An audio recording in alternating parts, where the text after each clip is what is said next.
வணக்கம் நண்பர்களே. எஸ்ஐஆர் அது தாவேகாவுக்கே எதிராக போகக்கூடிய வாய்ப்பு இருக்கு அப்படின்னு விஜய் ஒரு வீடியோ வெளியிட்டிருக்கிறாரு, பார்த்துருப்பீங்க. எஸ்ஐஆர் உங்களுக்கு தெரியும் நினைக்கிறேன். ஸ்பெஷல் இன்டென்சிவ் ரிவிஷன், அதாவது வாக்காளர் பட்டியலை சிறப்பு திருத்தம் செய்வது. அதுல என்னன்னா, யார் யார் வாக்காளர்கள், போலி வாக்காளர்கள் இருக்காங்களா, இல்ல இறந்து போனவர்கள் அந்த வாக்காளர் பட்டியல் இருக்காங்களா, இல்ல ஒரே வாக்காளர் 2 3 தொகுதி இருக்காரா, இதெல்லாம் பார்த்து கணிச்சு தேவையானவர்களை வைத்துக்கொண்டு தேவையற்றவர்களை நீக்குவது. ஆனா இதுக்கு பல்வேறு தரப்பிலிருந்து எதிர்ப்பு கிளம்பிடுச்சு. மத்திய அரசு, முக்கியமாக தேர்தல் ஆணையம் இதை பயன்படுத்திக்கிட்டு எதிர்கட்சிக்கு போக வேண்டிய வாக்குகள் எல்லாம் தன் பக்கம் கவருவது, இல்லாவிட்டால் இல்லாமல் செய்வது அப்படிங்கிற சதி பண்ணுது அப்படின்னு நிறைய பேர் சொன்னாங்க. உங்களுக்கு நல்லா தெரியும், பல போராட்டங்கள், திமுக போராட்டம் எடுத்துச்சு, காங்கிரஸ் போராட்டம் எடுத்துச்சு. பீகார்ல தேர்தல் முடிவு தெரிஞ்சிருக்கும்னு நினைக்கிறேன் உங்களுக்கு.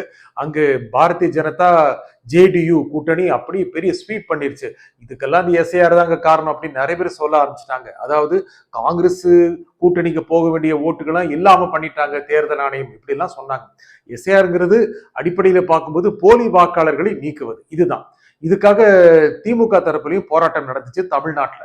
இப்போ விஜயும் தாவேகாவும் போராட்டம் நடத்த போது அதுக்கு முன்னால விஜய் ஒரு வீடியோ வெளியிட்டு இருக்காரு. எஸ்ஆருங்கிறது பத்தி தெளிவா சொல்லியிருக்கிறார். அது என்ன சொல்லியிருக்கிறாருன்னா, அவரு சொல்றதா இருந்தா தமிழ்நாட்டுல 6,36,00,000 வாக்காளர் இருக்காங்க.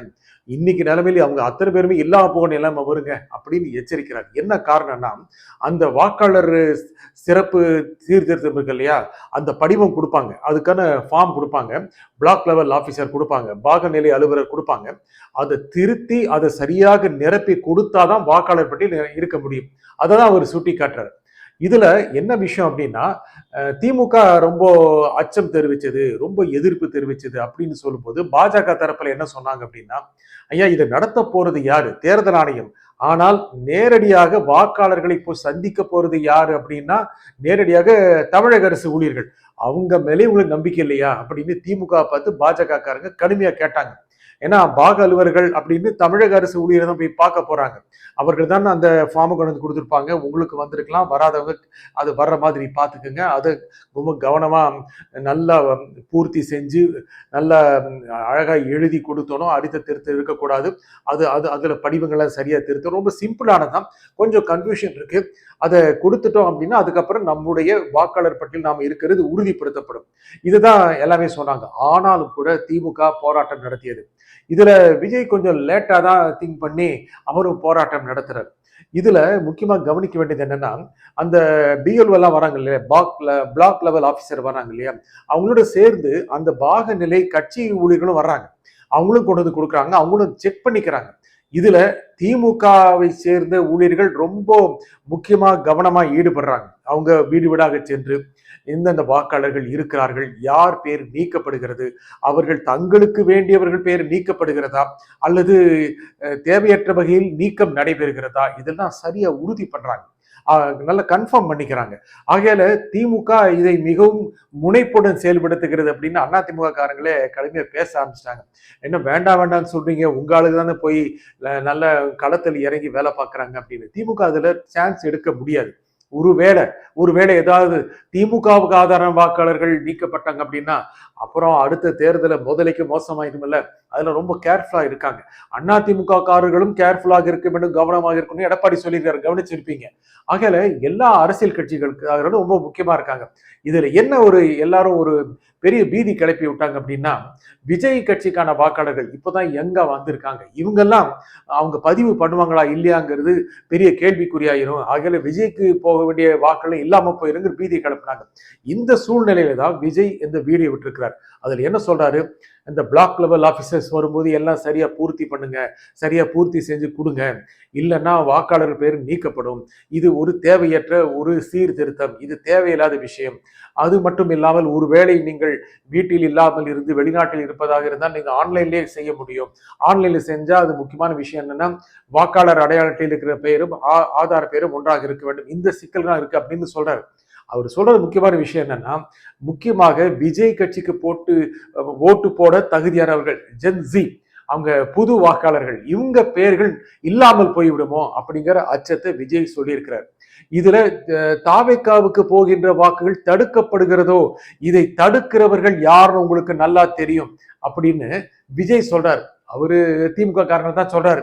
திமுக ஏதோ வீடு வீடாக சென்று யாரு விஜயோட வாக்காளர்கள் அவங்கள இல்லாம பண்றாங்க அப்படிங்கிற மாதிரி விஜயோட பேச்சுல ஒரு டோன் இருக்கு, ஒரு துவனி இருக்கு. அப்படிலாம் செய்ய முடியுமா அப்படிங்கிறது மிகப்பெரிய சந்தேகம். ஏன்னா திமுக ஊழியர்கள் சேர்ந்து போறாங்க பிளாக் லெவல் ஆபீசர்ஸோட. அவங்க போகும்போது இவங்கெல்லாம் விஜய்க்கு ஆதரவா இருக்கவங்க இவங்க பேர்லாம் இல்லாம பண்ணிடலாம் அப்படின்னு பண்ண முடியுமா? அப்படி பண்றது கஷ்டம். ஒருவேளை பண்ணிடுவாங்களோ அப்படின்னு விஜய் எச்சரிக்கிறார். எச்சரிக்கையா இருங்க, நமக்கு வர வேண்டிய தாவேகாவுக்கு வர வேண்டிய ஓட்டு இல்லாம போயிட போகுது அப்படின்னு விஜய் எச்சரிக்கிறார். இதுல மீண்டும் கூட அவர் ஒரு கட்சியை நோக்கி தன்னுடைய இலக்கை வைப்பது திமுகவை தான் அவர் குறி வைக்கிறார். அப்படி சொல்றதன் மூலம் திமுக ஏதோ சதி செஞ்சிருங்கிற மாதிரி அவர் சொல்றார். திமுக சதி செய்யுமா? திமுக சதி செய்யாமல் இருக்குமா? ரெண்டு கேள்விகள் இருக்கு. திமுக ஏன் சதி செய்ய வேண்டும்? அப்படி ஒரு வேலை செய்தால் அதை பார்ப்பதற்குத்தான் அதிகாரிகள் இருக்கிறார்கள். அதிகாரிகள் ஏதோ ஒரு சார்புடையவர்களாக இருப்பார்களா? அப்படி இருக்க முடியுமா? ஏனென்றால் அப்படி இருந்தால் எந்த விதமான விளைவுகள் ஏற்படும்? ரொம்ப ஒரு சிரமமான விஷயம்.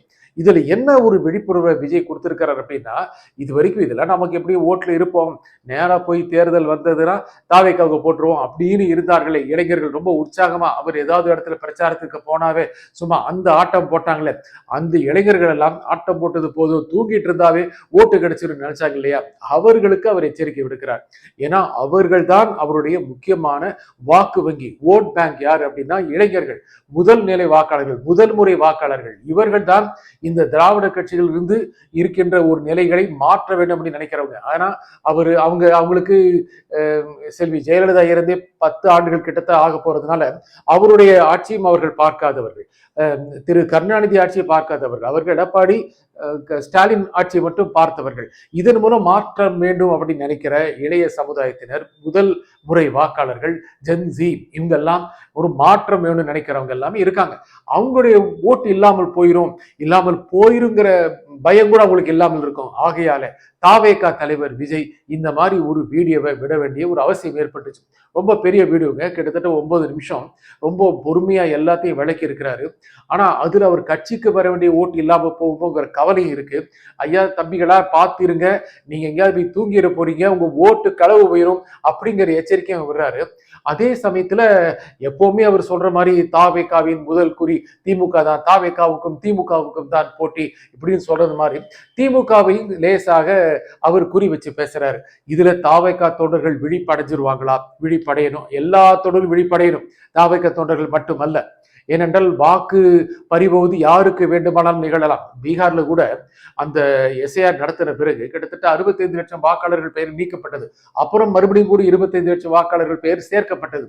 ஆனா இவர்கள் யார் என்று கூட தேர்தல் ஆணையம் தெரிவிக்கவில்லை. இதெல்லாம் சேர்ந்துதான் தேர்தல் முடிவை மாற்றிவிட்டது அப்படின்னு எதிர்கட்சிகள் சொல்றாங்க. இருந்தாலும் அப்படியெல்லாம் ஒரு தவறு இழைத்து, அப்படியெல்லாம் ஒரு அநீதி இழைத்து ஒரு தேர்தல் நடத்த முடியுமா அப்படிங்கிறது மிகப்பெரிய சந்தேகம். அப்படி நடத்தக்கூடாது அப்படின்னு முன்னாலேயே தாவக தலைவர் விஜய் எச்சரிக்கிறாரு. அநேகமா அவர் எச்சரித்தது அவருடைய சொற்கள் அவருடைய தொண்டர்களுக்கு போய் சேர்ந்திருக்கு நம்புறோம். நன்றி, வணக்கம்.